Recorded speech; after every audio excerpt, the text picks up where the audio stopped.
जादुई बांसुरी। एक गांव में अशोक शौक था। अशोक बांसुरी बजाने लगा और कितनी देर तक बजाता रहा उसे पता ही नहीं चला। अचानक उसके कानों में एक आवाज टकराई। तुम तो वाकई बहुत अच्छी बांसुरी बजाते हो।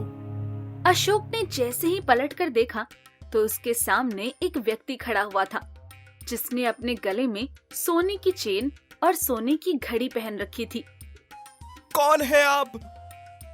तुम्हारी बांसुरी की धुन में मैं इतना खो गया हूँ कि मुझे याद ही नहीं कि मैं कौन हूँ। इतना बोलकर उस व्यक्ति ने अपने गले से मोटी सोने की चेन और घड़ी उतारकर अशोक को दे दी और वहाँ से चला गया।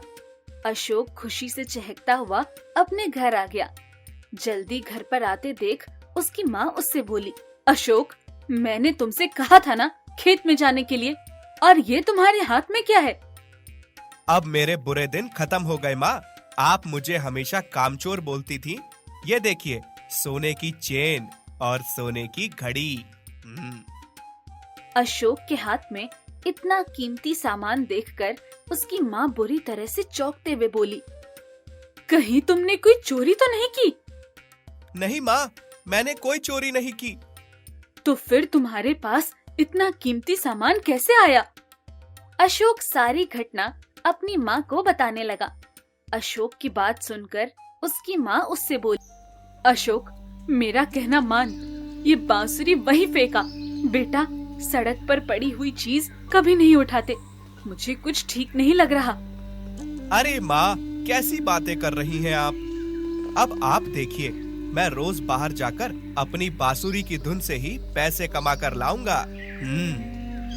अगले दिन अशोक अपने गांव में एक दुकान के पास खड़ा होकर बांसुरी बजाने लगा।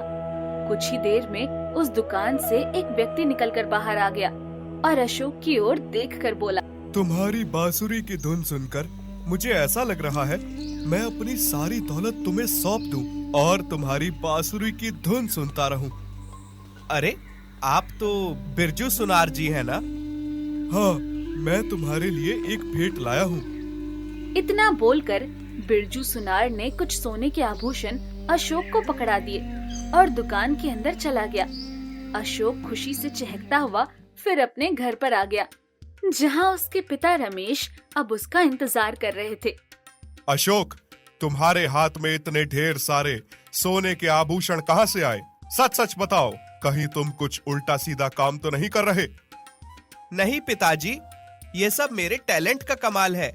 मैं बांसुरी बजाता हूँ और लोग मेरी बांसुरी की धुन से खुश होकर अपनी खुशी से मुझे ये सब दे जाते हैं। मेरा कहा मानो अशोक, ये सामान उन सबको वापस कर दो और बांसुरी वहीं फेंकाओ। मुझे कुछ ठीक नहीं लग रहा। समझ गया, आप मुझसे जलने लगे हैं, ये सोचकर कि मैं इतनी जल्दी धन कैसे कमा कर ला रहा हूँ। अशोक ने इतना कहा ही था कि तभी सोने की चेन वाला व्यक्ति और बिरजू सुनार पुलिस को लेकर आ गया। इस जादूगर को पकड़ लो इंस्पेक्टर साहब, ये अपनी बांसुरी के जरिए लोगों को सम्मोहित कर देता है।